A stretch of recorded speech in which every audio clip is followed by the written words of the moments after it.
Seguimos en la secta lleva con el estudio Isquemia CKD, que se centra en aquellos pacientes con enfermedad renal crónica moderada o severa. Antes de comenzar a hablar de este estudio, destacar que los pacientes con insuficiencia renal crónica están absolutamente infrarrepresentados en los ensayos clínicos que comparan revascularización frente al tratamiento médico óptimo. Fijaos que en el estudio VARI2 directamente se excluyeron aquellos pacientes que tenían una creatinina superior a 2 miligramos de decilitro, mientras que en el COURAGE apenas se incluyeron 16 pacientes con filtrados inferiores a 30 y en el estudio FAME2 solamente 20 pacientes con creatinina mayor a 2. De aquí nace la necesidad del estudio Isquemia CKD, que os voy a presentar a continuación.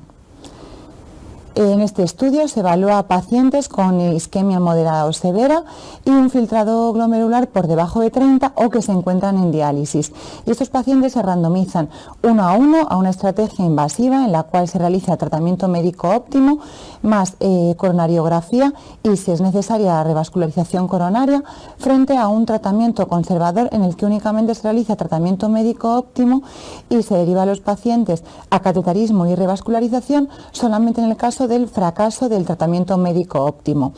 siendo el endpoint primario un compuesto de muerte o infarto agudo de miocardio. En cuanto a los criterios de inclusión, son similares a los del estudio Isquemia, que es isquemia demostrada, al menos moderada, en un test de esfuerzo o test farmacológico, y se incluye a pacientes con enfermedad renal terminal o que se incluyan en diálisis o filtrados por debajo de 30 mililitros minuto. En cuanto a los criterios de exclusión, son idénticos a los del estudio Isquemia: fracción de eyección por debajo del 35%, insuficiencia cardíaca, clase 3-4 de la NIJA, nivel de angina inaceptable frente a tratamiento médico óptimo, síndrome coronario agudo en los 2 meses previos a la inclusión en el estudio o revascularización coronaria mediante angioplastia o cirugía en los 12 meses previos. El endpoint primario, como comentábamos, es un endpoint combinado de muerte o infarto de miocardio, y en cuanto a los endpoints secundarios hay dos: un endpoint combinado de muerte, infarto, hospitalización por angina inestable, insuficiencia cardíaca o parada cardíaca recuperada. Y el segundo endpoint es un endpoint de calidad de vida que comentaremos posteriormente en otro vídeo. También se incluyó un endpoint de seguridad, un compuesto de diálisis o muerte o inclusión en diálisis. Se incluyeron en el estudio 802 pacientes, de los cuales finalmente se randomizaron 777. 388 fueron a una rama invasiva y 389 una rama conservadora, con una media de seguimiento de 2,3 y 2,5 años respectivamente. En cuanto a las características basales, la edad media de los pacientes era de 63 años, apenas había un 30% de mujeres incluidas, y es de destacar que el 57% de los pacientes de este estudio eran diabéticos. En cuanto a la fracción de eyección, la media era similar al estudio Isquemia, un 58%, y de los pacientes incluidos,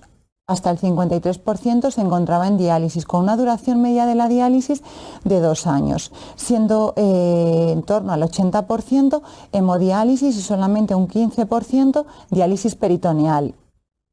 En cuanto a los pacientes con enfermedad renal crónica que no se encontraban en diálisis, el 86% tenía un filtrado entre 15 y 30 y solamente un 14% un filtrado menor de 15.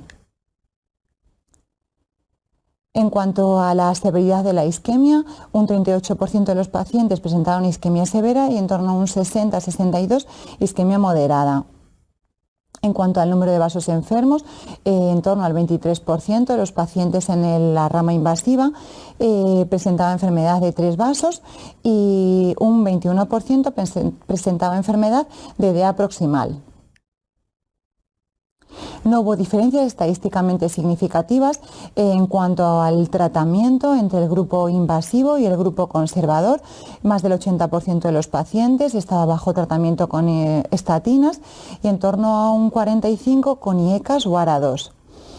Sin embargo, y aunque hubo un tratamiento médico intensivo, solamente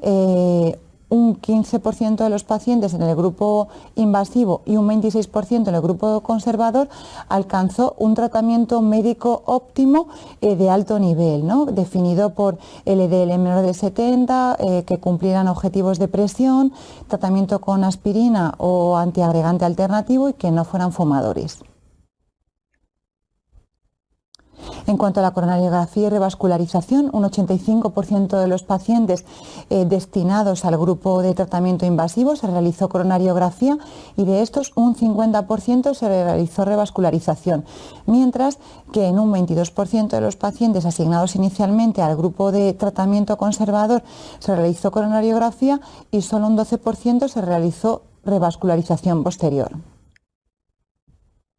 En cuanto al endpoint primario, definido por muerte o infarto agudo de miocardio, no hubo diferencias estadísticamente significativas en ambos grupos, igual que ocurrió en el estudio isquemia, y tampoco en el endpoint secundario definido por este endpoint combinado.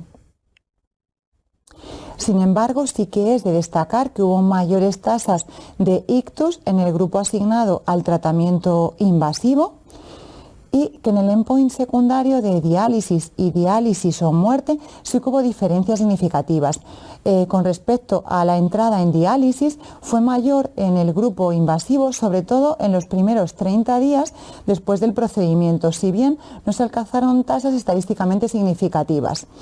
cosa que sí que se alcanzó en el endpoint combinado de muerte o entrada en diálisis, que fue mayor en el grupo de tratamiento invasivo. En cuanto a la heterogeneidad en el efecto del tratamiento, no hubo diferencias en los subgrupos, ni en el endpoint primario ni en el secundario, salvo en cuanto al grado de isquemia, puesto que los pacientes que presentaban isquemia moderada se parecían beneficiarse más del tratamiento conservador, y en cambio aquellos pacientes con isquemia severa parecían presentar cierta tendencia a beneficiarse del tratamiento invasivo. Y en cuanto a las conclusiones del estudio, diremos que los pacientes con enfermedad